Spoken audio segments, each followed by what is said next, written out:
answering your tough financial questions for the past 26 years. It's Allworth's Money Matters with co-hosts Scott Hanson and Pat McClain. Would you like an opinion on a financial matter you're dealing with? Whether it's about retirement, investments, taxes, or 401ks, Scott Hanson and Pat McClain would like to help you by answering your call. To join Allworth's Money Matters, call now at 833-99-WORTH. That's 833-99-WORTH. Welcome to Allworth Financial's Money Matters. I'm Scott Hanson. I'm Pat McClain. Glad you are with us today as we talk about financial issues and retirement planning matters.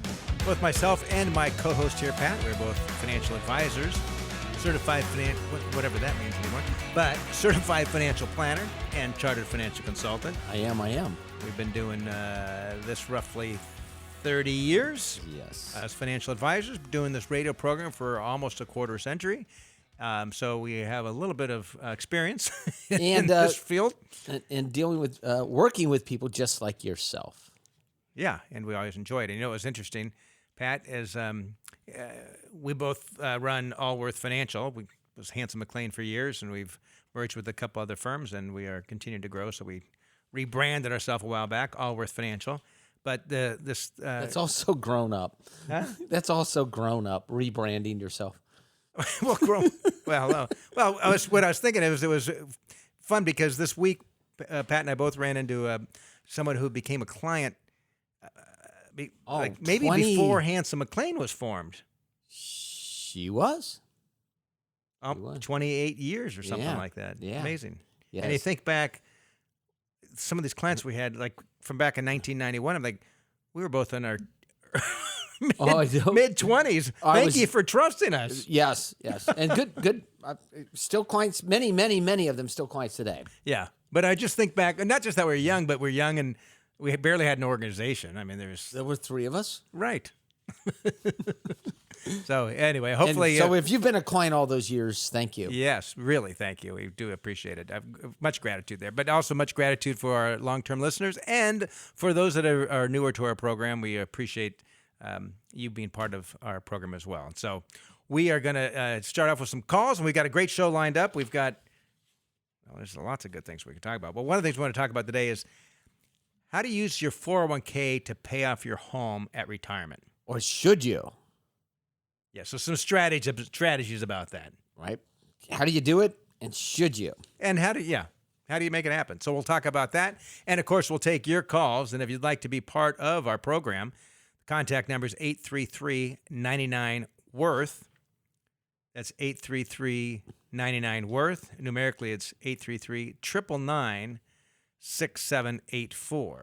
I would also like to talk about putting a rental property inside of an IRA and whether it's a good idea or not. Real estate in retirement accounts. Yes. The self-directed IRAs. Yes. Yep. I see them pushed quite a bit.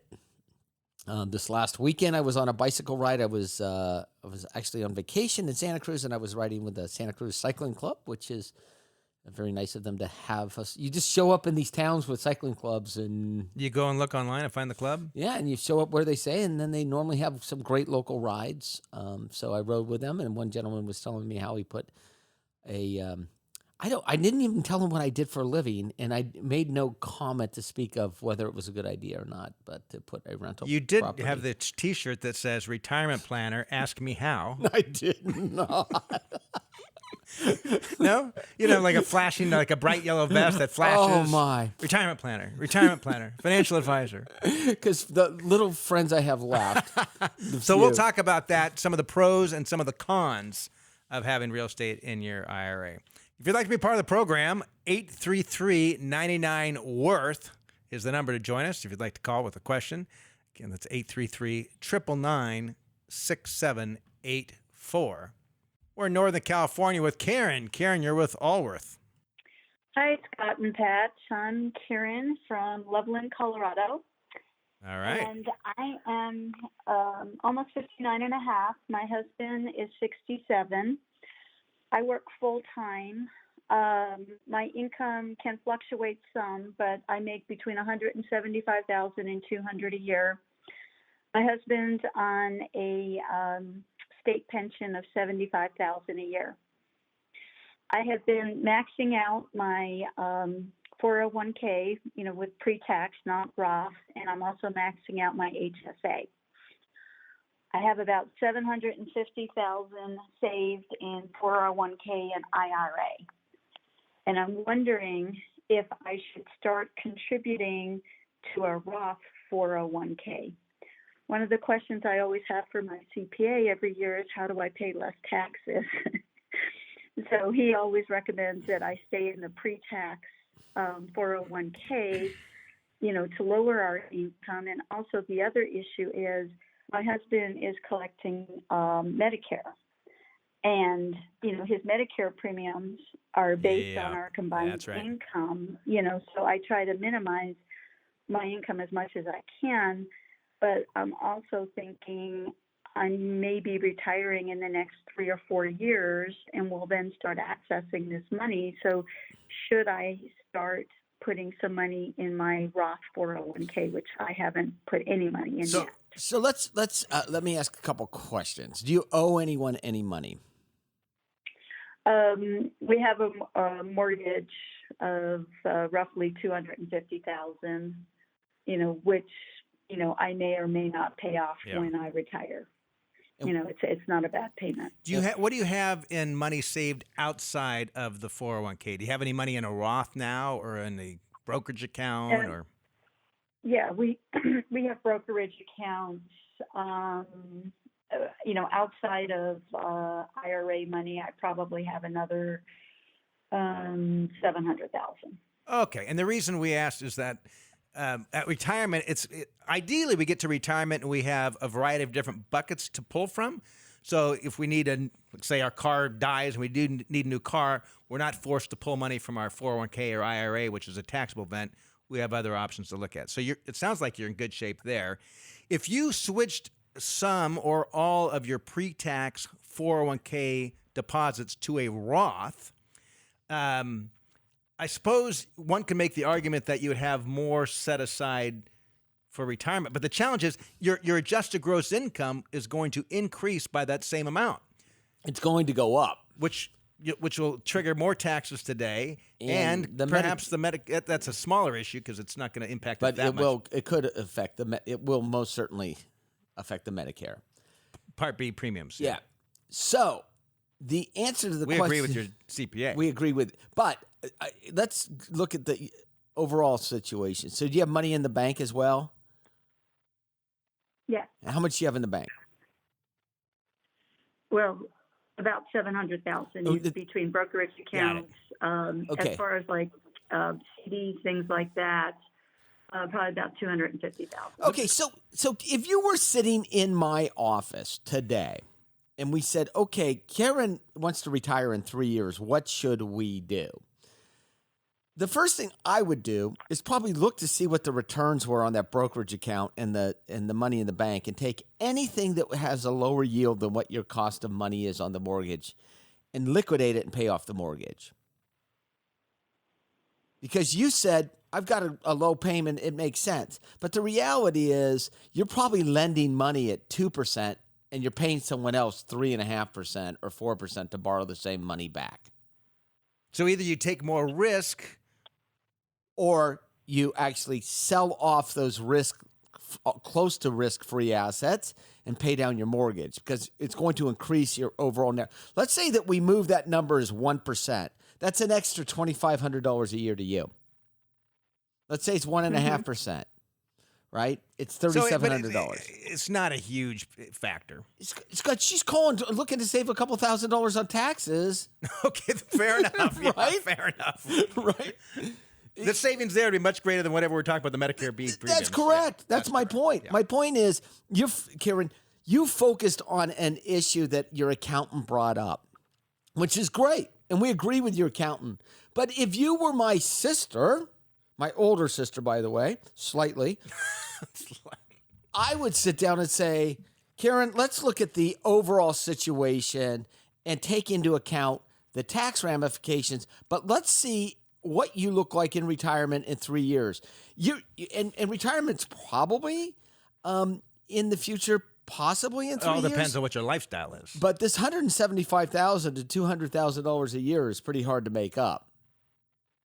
That's a big number. Mhm. Unless you've been saving some the last few years. And she has been saving some, Yeah. and the money's in the brokerage, but that's what I would look at. And also look at what the survivor benefits on the pension, planning for those. So I think Pat's point is really it's probably worth your while to take a broader look at your overall, what's your retirement income look like, not just a couple years from now, and not just between now and 3 years when you might retire, but over the rest of yours until you're 95 or 100.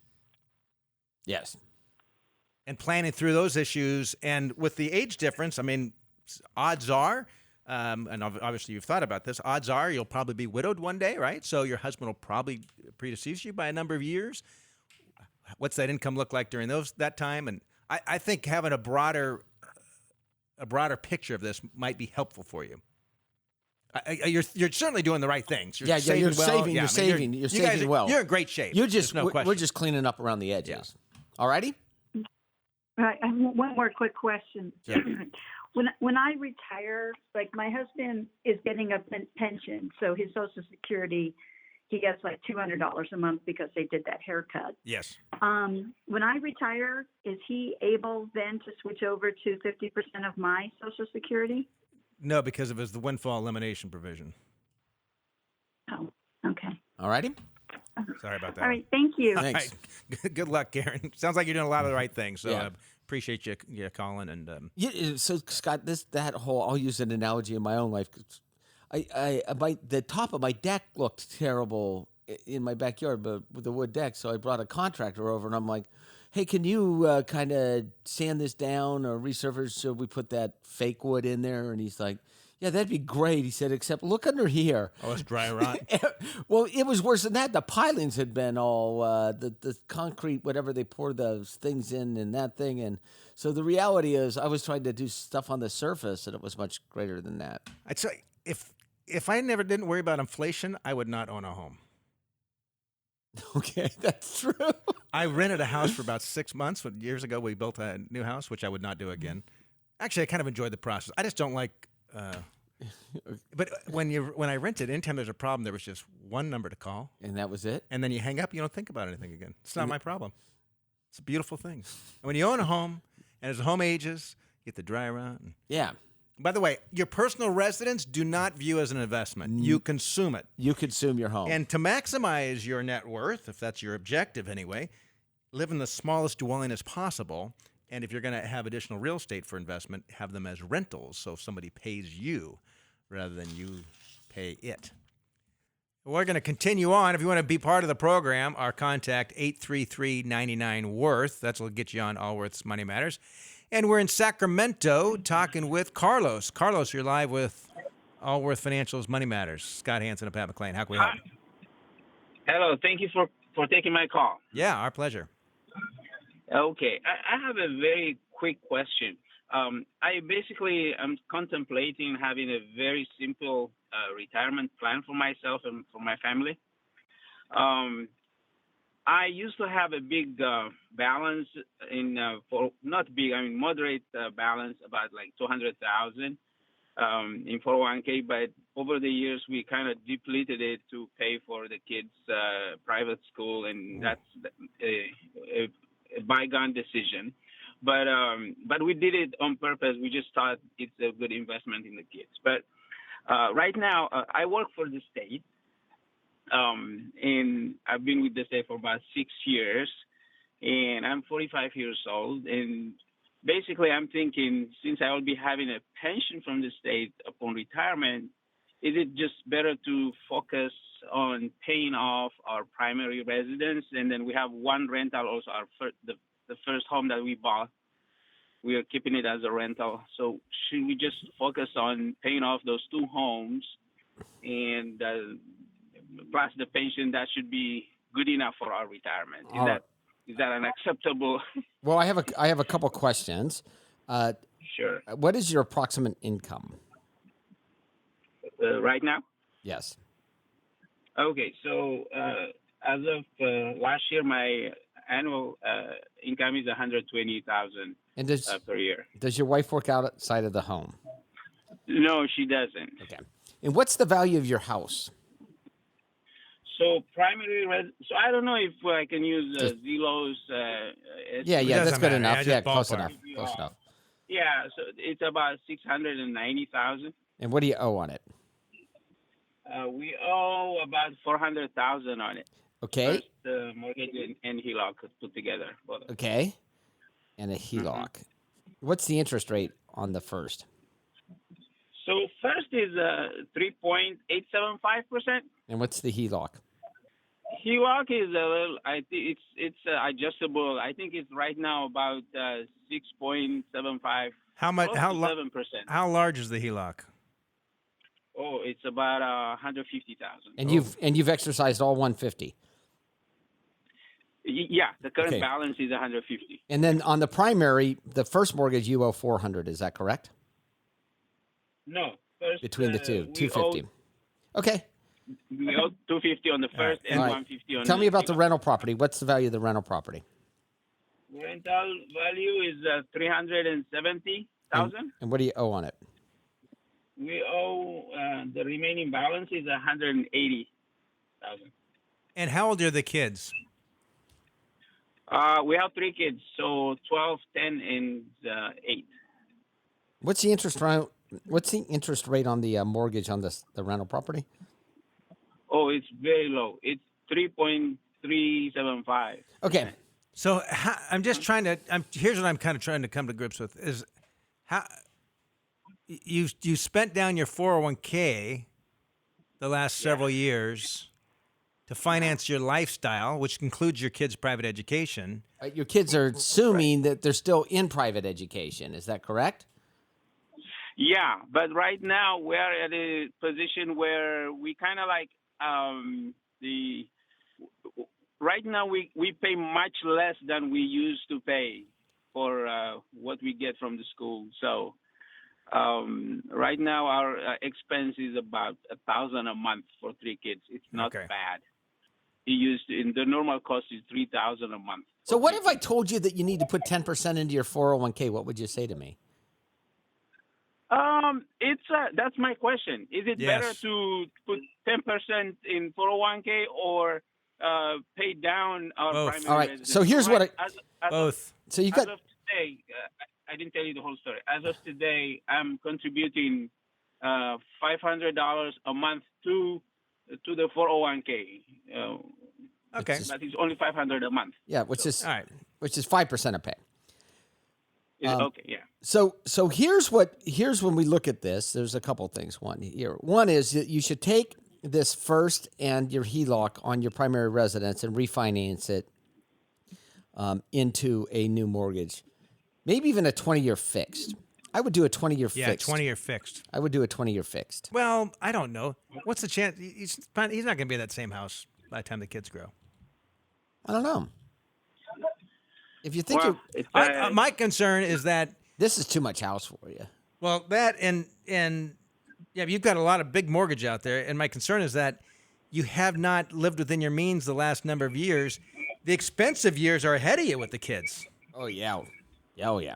right. Yeah. I mean, all the sports stuff gets more expensive. Suddenly they're going to be driving, then there's college. I mean, it's just I hope they don't play a game like lacrosse or football where you have to travel everywhere.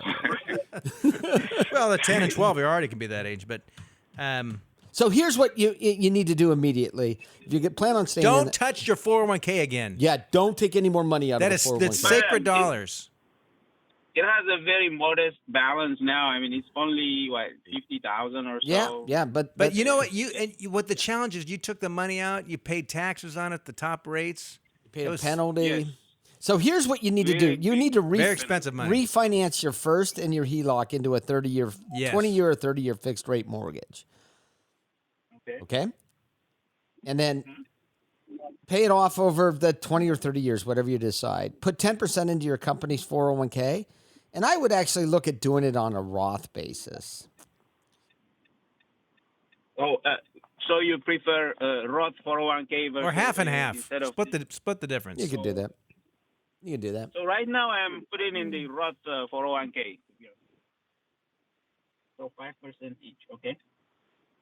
Yeah, I do. I split it Yeah. down the middle. But I think the key here, Carlos, that the home equity line of credit, my guess is did not go to increase that. It didn't go to the house. It went to fund lifestyle. Yes. Okay. So there's only so many times you can go to the well before it's drained. So you need to you've got a lifestyle issue is what you have.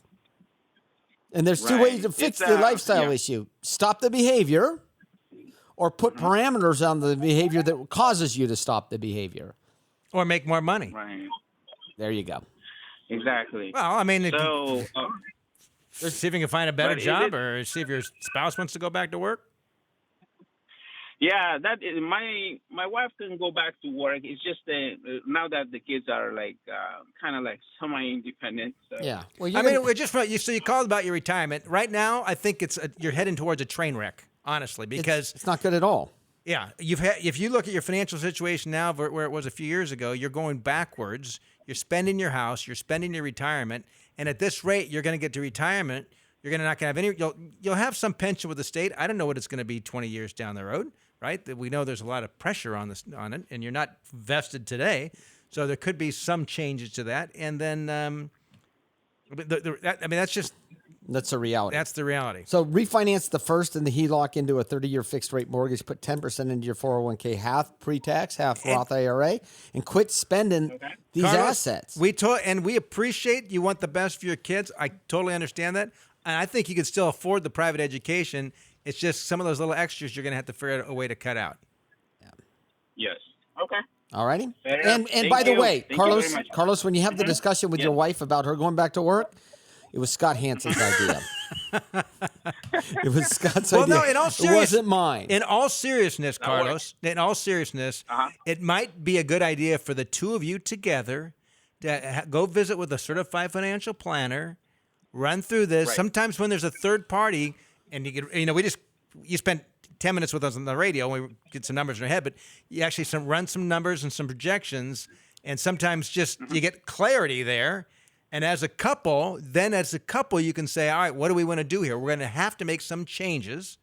What will those changes be? Either a reduction in our lifestyle today or your wife going back to work. Those are really the kind of choices you have. And she might want to go back to work. Yeah, and I just think having that sometimes from an independent third party, my experience, Right. is sometimes it's a helpful way to go about it.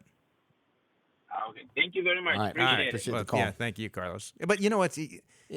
Carlos obviously sounds like he's an immigrant, has an accent, I would assume. Well, first or second generation. I don't know. It's an accent, pretty strong accent. I don't. I just I think don't- good for. I mean, know. it's Oh, listen. the American dream. I think. Yeah. Get your kids Yeah. in. I mean, my kids went to public school, but yours went to private Mine school. went to private school. Bourgeois kind of. Oh, is that right? Well, I'm just That's what the McLeans are known about is the bourgeois. That's we get that rap. You do. All right, I'm just teasing you on that. I know that. But the reality is he's been spending. If you looked at the age of his kids and how old he is now, he had probably a higher net worth before he had children than he does now. I mean, kids are phenomenally expensive, and we all want what's best for our kids. And we see people time and again. It's better to kind of Catch it young. He's He's mid-40s young. and realize Yeah, that. yeah, Right? he's 45. Realize that there needs to be some change here, or something's going on. He was hoping that we would tell him everything was going to be okay. Yeah, I we think. didn't. I know, but He called for our advice. he kind of knows that. That's why he. Yeah. But oftentimes we see people a little further year out. They've got kids going to college, right? Some of you are listening right now. Your kids are going to college for the first time, freshmen off somewhere. It gets expensive. Very expensive, and they don't all have to go to some 4-year institution right out of school. And clearly, they don't all have to go to a private school or the best school they got accepted into, whatever that means. Yeah. So It's okay if you can afford it. My youngest just graduated from high school, and I spent some time over the last couple of weeks with his friends and all the graduation parties and that. And it's a mix: state schools, community college, trade schools. And your son went to a Jesuit. He went to a Jesuit high school. Yeah, Jesuit high school. Yeah. I'm teasing you about the bourgeois comment, by the way. Scott, I didn't take it at all. But I would imagine there a much higher percentage of kids. The kids who are there tend to have families that kind of Well, push them in those areas and But drive yeah, them a but little harder. approximately 30 to 40% of the students are on some sort of aid at my kid's high school. really? That's yeah, nice. Yeah, that's So it's not just kind of the people Jesuit- like the it's just not like us. well-heeled financial advisors. that, kids. Yes, but it's good. It's good.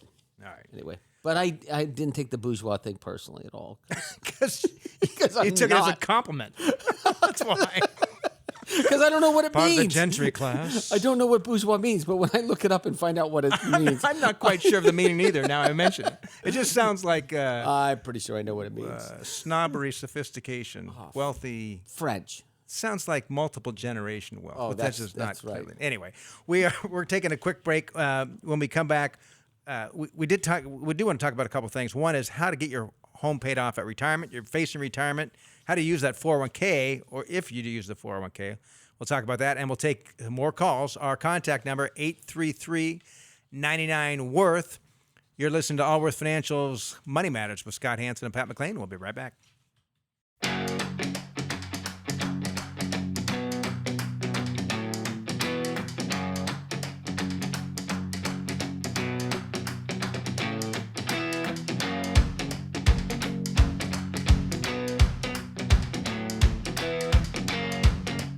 Can't get enough of Allworth's Money Matters? Visit allworthfinancial.com/radio to listen to the Money Matters podcast.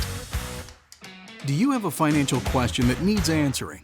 Call us at 833-99-WORTH. That's 833-99-WORTH. Welcome back to Allworth Financial's Money Matters. Scott Hanson. Pat McClain. We're going to take some calls. What do you say, All Scott? right. 833-99-WORTH is the number. Let's go to Northern California and talk with Matt. Matt, you are live with Scott Hanson, Pat McClain, Allworth Financial. Excellent. Thank you, gentlemen, for having me. I appreciate it. Yeah. What can we do for you? So, so here's my question. I'm a veteran, and obviously I have my VA loan ability. I can use that.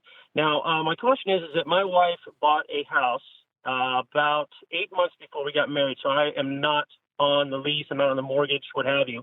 But I wanted to see about if it would be possible to somehow refinance this house, but at the same time use my VA loan, because a lot of the rates are lower. There's other things, other advantages to that as well. But like I said, I'm not on it, but we are married.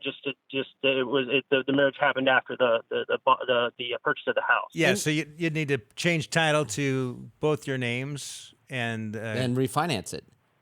But okay, how much? As simple as that. I mean, because like I said, it was before when we were married. So it's not complicated. it's simple for you. I don't know how she's going to feel about it. That was what I was going to say. Did she put a lot of cash into this house? Is it down payment? No. But I mean, during like I said, we've had it for about 5 years, a little over 5 years, and 8 months before that after that she bought it. We got married. And personally, out of my pocket, I've sunk a lot of money into the house. Yeah. New roof, Got new it. fences. Got it. I could go on and on and on. Yeah, I think at least, yeah.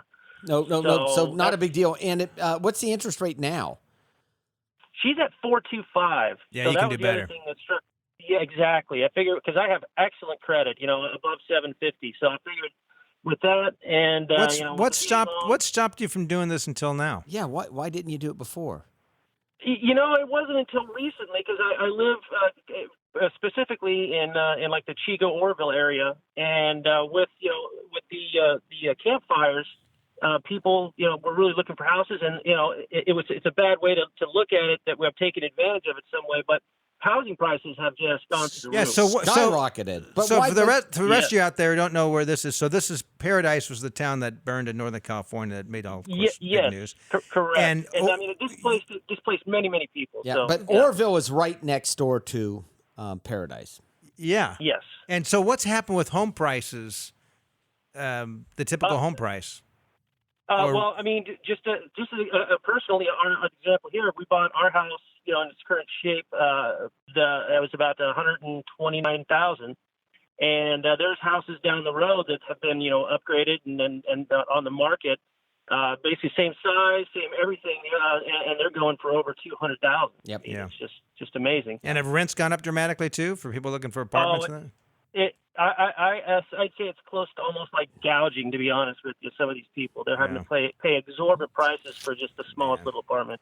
Yeah, so it makes sense for you to refinance them, but both of you on the loan. I would go talk to a mortgage broker. So whether the VA is the right product for you or not, I don't know. But there are mortgage brokers, and they work with a number of different. Well, actually, there's very large mortgage brokers now as well. But I'd talk to instead of going direct to your local bank that you've been working with, I would look at a broker that can, look at what products are available today and look at those options. Yep, and a good chance the VA loan is going to be the appropriate one for you. So appreciate the call. Right. Yeah. Oh, thank you. All right. Yeah.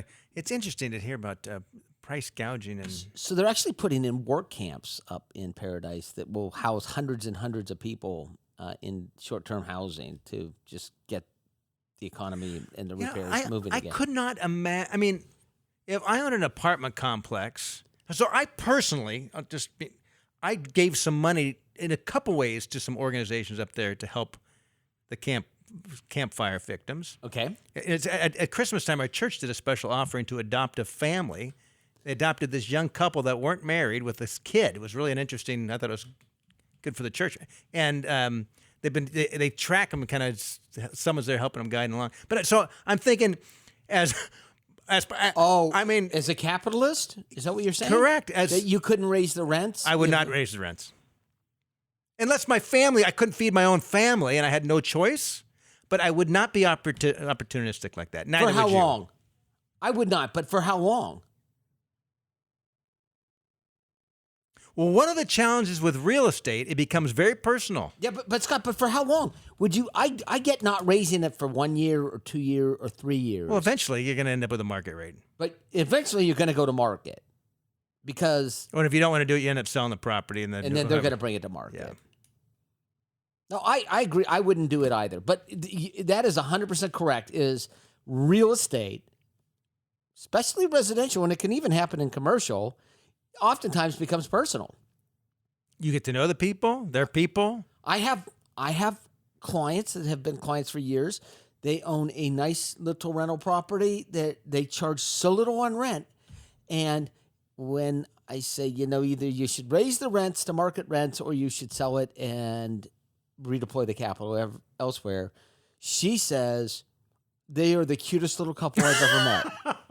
And he says, I know, Pat, I've been trying to tell her that for years. There's some benefit of having a property manager. We never meet the people, and it just keeps an arm's length transaction. But I remember in college, when I first got married, they hadn't raised the rent in 4 years. We painted the inside of the house, the whole bit, and let them. You want to be good tenants. Oh, yeah. Yeah, don't. Yeah, you're kidding? You know you're paying under market rents. But I get it. I wouldn't gouge either. No, I know you wouldn't gouge. Period of time. But at some point in time. Then I'd gouge. No, I would let it come to market. You get another 3 months to get your life together after that. Yeah. And the sad thing is, for that community, there were a lot of poor, lower income people there. Yes, and a lot of seniors that didn't have a lot of safety net or family and that sort of thing. A lot of seniors. Yeah, really tragic. All right, our contact number 833-99-WORTH. That gets you on Allworth Financial's Money Matters with Scott Hanson and Pat McClain. And we're talking with Mike. Mike, you're with Allworth Financial. Well, thank you so much for taking my call. Thank you. I listen to you guys a lot. You guys give a lot of common sense, and I appreciate that. Thank you. I have just a question. It's a simple question, but I don't know if the answer is going to be so simple. I have a deferred compensation 457 plan, and I've heard on the radio I should convert that after I retire to an IRA. Why? That's it. Well, you probably haven't heard that from us, and you should convert. There are times when you should convert, and sometimes you shouldn't convert.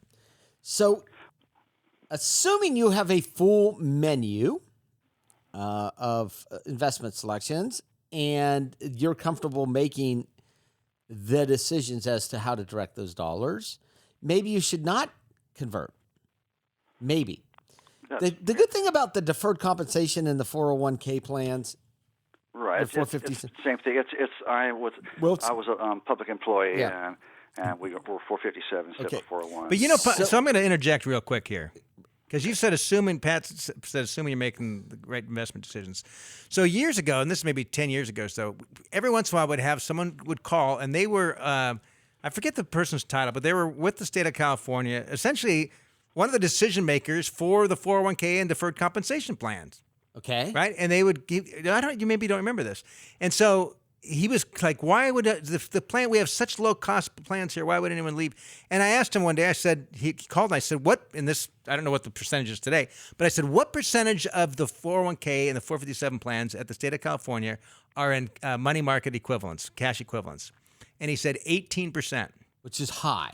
Extremely high, considering that these are people that all have pensions for retirement. Which was really high.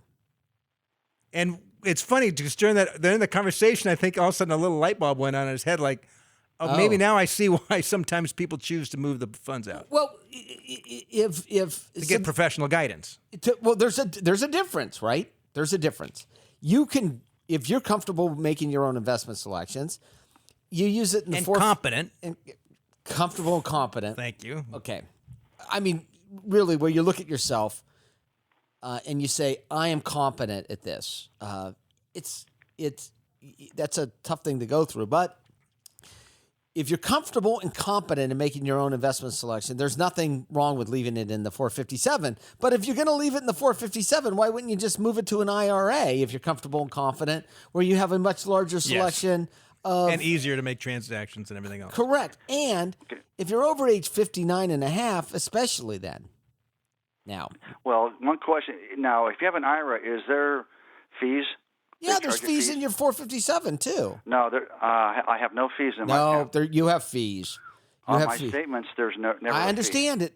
You can get an IRA with a statement shows no fees as well. I understand that, but there is every one of those investments that you have in there has a fee. Mike's laughing. That's the okay. I mean, what I see on my statement, there's no fee. Mike, maybe there's a the mutual funds that you own have fees. Mike, you could give me a list of your investments, and I will actually tell you the fee, and I will find a similar investment with either the same or lower fee available in an IRA. That's just a flat out. Okay. I mean, that's why I call you guys for information. That's fine. Now, I'm going to give you one caveat on the 457s. Now, this is a stretch, but it's real. You asked. A 457 is a deferred compensation plan, and it is not in a trust like an IRA is in a trust. It's not your asset. It's actually an asset of the municipality in which you worked with a promise that they would pay that out over time.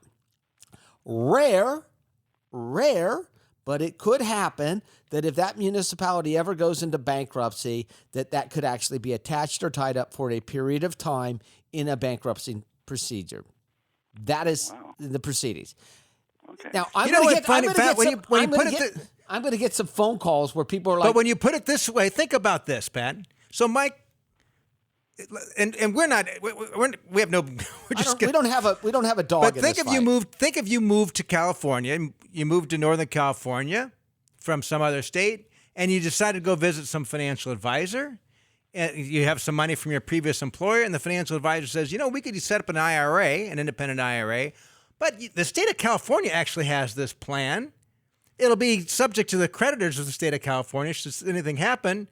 The menu options aren't quite as robust as the IRA, but let's go that route instead. That's a good point, Scott. You would look at it. Because oftentimes, as what we say from investments, like, would you buy this today? So if you're over 59 and a half. You wouldn't put your money in a 457. No, you wouldn't. If you had separated from employment. Now, in saying all that, if you want the skill and expertise and financial advice that comes along by hiring a financial advisor, that is going to cost you more than opening an IRA at a discount firm. There's no question. All things being equal, my guess is you could take the same selections that you have in your 457 and find it in an IRA. It's easier to interact with. The fees will be the same or lower, and you won't have to worry about the deferred compensation. Now, the deferred compensation, I don't think I've ever seen it. I think I've seen it tied up once or twice in the last 30 years with municipalities. The benefit that you have, though, Mike, is that you are comfortable with this plan. Right. familiar. I've been retired, and I can't put into it anymore. And I said I was a civil cert, and I was just a worker. Then leave it alone. I didn't get much, but I got my PERS pension, and I got my pension from the military. And What do you mean you didn't get much? You got plenty. You worked for it. It was part of the promise of the employment. like I said, lucky you guys said, well, this guy's got $1 million, and I don't have that much. I don't have that, but Well, you value your pensions. Mike, I could do a net present value of your pensions if you want and tell you how much money you have based upon your life expectancy. People come in all the time that are retired from the state of California, and they go, I don't have much. I only have this $80,000 a year in pension. You're like, well, that's worth $2.3 million based on a net present value of 3.5% in your age. No, So- I appreciate the pensions and my health care, and No, it's good. It's good. But if you're comfortable with the deferred comp, leave it alone. okay. It's not going to matter one way or the other. Well, thank you so very much for your help. All right. I appreciate Mike. it. Appreciate the I call. appreciate it. Yeah, you too. Bye-bye. Although the one thing we didn't throw in is if survivor, if he's married and spouse, when About getting things set up. about using the Most- IRAs? most the money- IRAs are easier. Most money leaves employer plans when people at retirement. It's investment selection. The majority of it It's just does. easier to manage outside than And it is. it can be more expensive or less expensive. That's right. If you hire an advisor, it will be more expensive. Whether or not it be more profitable long term, that's depending on your advisor and the value add or not there, right? But it just because something's an employer plan doesn't in and of itself make it less expensive than an IRA. Yes, that's correct. Yeah. He thought there was no fees. There's fees. It's because you can't see it. They're in there. They're embedded. And they're not hard to find. Actually, you just look at the mutual fund, go look online and see how much. Just type in the name of the mutual fund and the fees. And also your 401k plan on an annual basis, they have to send out a disclosure thing that's Everyone so big reads. that nobody can understand it, That everyone reads. not even myself. So at the beginning of the program, we had made mention of a couple of topics we were going to discuss. One is how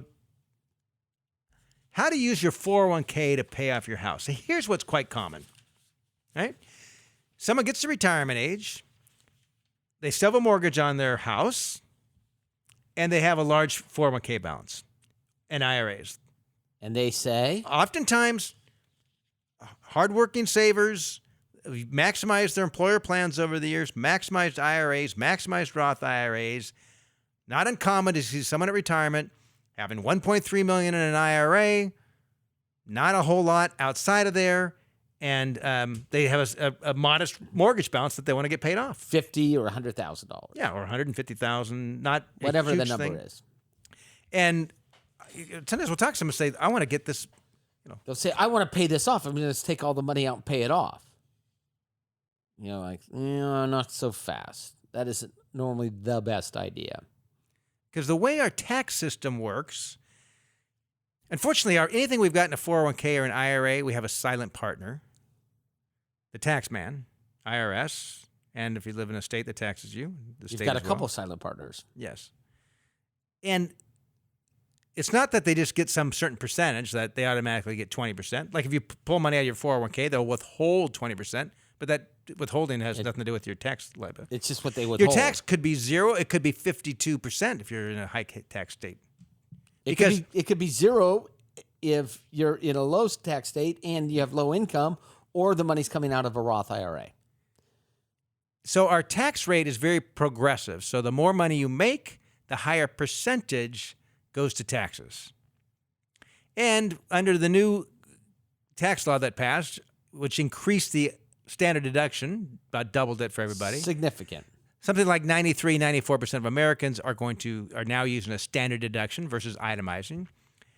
And so the tax rates go from, say, 12% to 22% at a couple's when their gross income's about $100,000, a little over $100,000. And then it progressively goes higher to there. To the top rate is what is it now? 36%. And then the and add-ons. and the the add-ons, Medicare surtax. Yes. The Obamacare tax. The state of California mental health tax. mental health tax.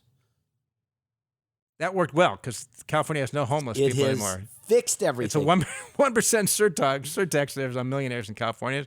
It's all for mental health to take care of the mental health issues.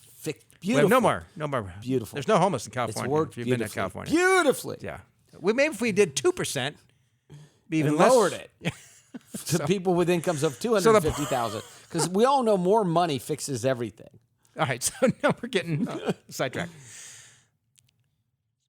So if you take a huge chunk out, let's say your mortgage balance is $150,000, And you wanted and to you're pay like, it I've off. got $1.3 million. I think, well, why not? I'm just going to take the $150,000. How much out. money would you have to take out?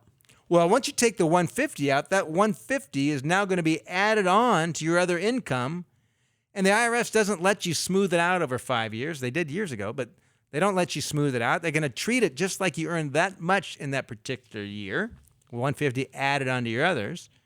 So you might be taxed 35, 40% of that. 45. And what ends up happening is you find yourself the next tax year. Taking more money out of the IRA to pay the taxes on the money you took out the previous year. So taking a big chunk out is a bad idea. It's a terrible idea. Terrible idea. Here are a few strategies that can work. One is perhaps you say, let's say the mortgage balance is $150,000. Maybe you carve off a separate IRA at $150,000, invest it in very secure, in fixed income investments. And have a monthly distribution go into a checking account to pay the mortgage off over the same amount of time that you'll pay the mortgage. The IRA will be depleted. You could do it over 10 or 12 or 15 years. So psychologically, the home is paid for. It's off your plate. It's not affecting your month-to-month income. You've invested it in a secure fashion, which makes you feel comfortable with it. We've seen people use that quite a bit over the years. It's easy.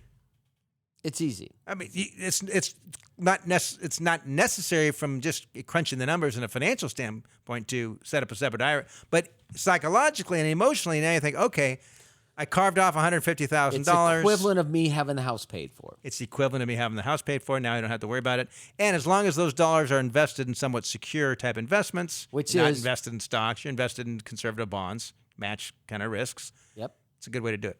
A second way is to say, what if we paid this off over the next 3 or 4 or 5 years? Or 6 or whatever, and you chunk it out. So you maybe say, all right, we're going to take out $30,000 or $40,000 per year to get this thing paid off. Looking at here's where you need the tax planning, because the majority of Americans are even people with lots of assets at retirement. Many of them are in a 12% tax bracket. When you go from 12 to 22%, that's a 10% increase. It's like giving up a 10% return on your money, essentially. Yeah, it's doubling your tax rate. Correct. So if you can spread it out, doing the right kind of tax planning, you simply spread it out over a period of years. The third thing to do is not pay the mortgage off at all. Yep. And just get the longest mortgage Maybe possible. even refinance to a 30-year mortgage. Right. And just recognize. If you're listening now and you're thinking, I've been retired 2 years, I've got this mortgage, it's going to be paid off when I'm 74. Your children and your beneficiaries are quite thankful that you will have that mortgage paid off by the time they inherit it. But it's possible it would be better for you just to refinance that and do a new 30-year mortgage. Rates are so low right now. And just pay the payment on it, lower your monthly payment, and recognize the home will never be paid off. If your home is not paid off by the time you go to retire, you need to look at one of those 3 strategies. Or if you have money sitting in the bank, take the money and pay it off. Do it all the time. If you have the money paid off. If you have the money. If it's in an IRA, it takes a little bit more work. But a couple strategies using the 401k. One is carving off a special IRA that's designed to make the mortgage payments. The second one is doing it in chunks. So we also talked a little bit about putting rental properties inside IRAs.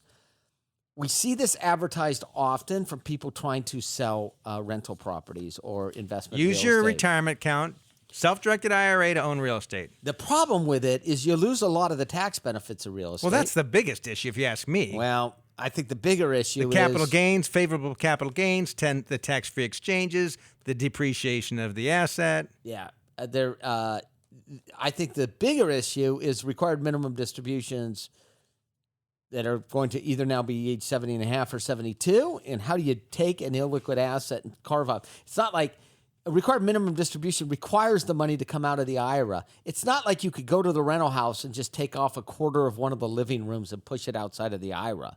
It has to be cash that comes out of the IRA.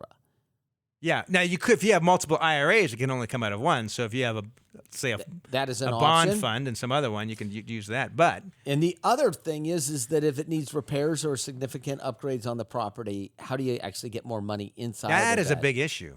See it all the time. And you can't have a personal loan on it, nor can you have personal use on it, any personal use. Yeah. So if you're thinking you're going to get a vacation home that you're going to use, it's not going to work. That's great. By the way, if someone's pitching you this, I would talk to an independent, either independent financial advisor, certified financial planner, or a CPA to have them look at it, to go over some of the rules, because the people that are pitching the products aren't always the ones that give full disclosure of all the pitfalls. You might sign something with them. Yeah, just don't put real property inside of an IRA. Use something else. Yes. Find another way about it. Or don't do it. And doesn't hurt to be diversified. No. And by the way, you can own lots of things inside of an IRA. So if you think, well, I don't trust the stock market, well, there's plenty of other options inside IRA. So we are about out of time. Once a month, we are doing an extended podcast version of the show where we take a question in from one of our listeners. They'll send us a question, email us a question, and then we'll address that during our extended podcast. Because unfortunately, terrestrial radio, we are stuck with our 60-minute clock. And lucky you, today is the day we're going to do the extended podcast. Lucky you. Yes. So if you're driving home, you're just about to pull in, you can go for that extra drive to finish listening to the podcast. Yes. But Denise had reached out. She had lost her husband 3 years ago unexpectedly, and she's trying to figure out what to do with his retirement accounts. And she's 51 and he was 53. So we're going to talk about what we would recommend to Denise on our extended podcast. And so you can just stick around and we'll talk about that. And for the rest of you that are listening to the radio, we do greatly appreciate that. And we'll be here next week. We're at the same station every week, the same time. And if you'd like to learn more about Allworth Financial and the services we provide to our thousands of clients, allworthfinancial.com will tell you all about us, and there's also some great education tools there as well. So enjoy the rest of your weekend. This has been Allworth Financial's Money Matters with Scott Hanson and Pat McClain. This program has been brought to you by Allworth Financial, a registered investment advisory firm. Any ideas presented during this program are not intended to provide specific financial advice. You should consult your own financial advisor, tax consultant, or estate planning attorney to conduct your own due diligence. Do you remember your first job? Was it a paper route, or did you mow your neighbor's lawn? Or maybe you bussed tables or babysat for a family friend. From a young age, you've made the choice to be reliable and take responsibility. You've worked hard, so it's doubtful you'd take needless risks with your money. Allworth Financial offers a free retirement planning session with a credentialed advisor for those within 5 years of retirement. Embrace the possibilities to retire better. Just go to allworthfinancial.com.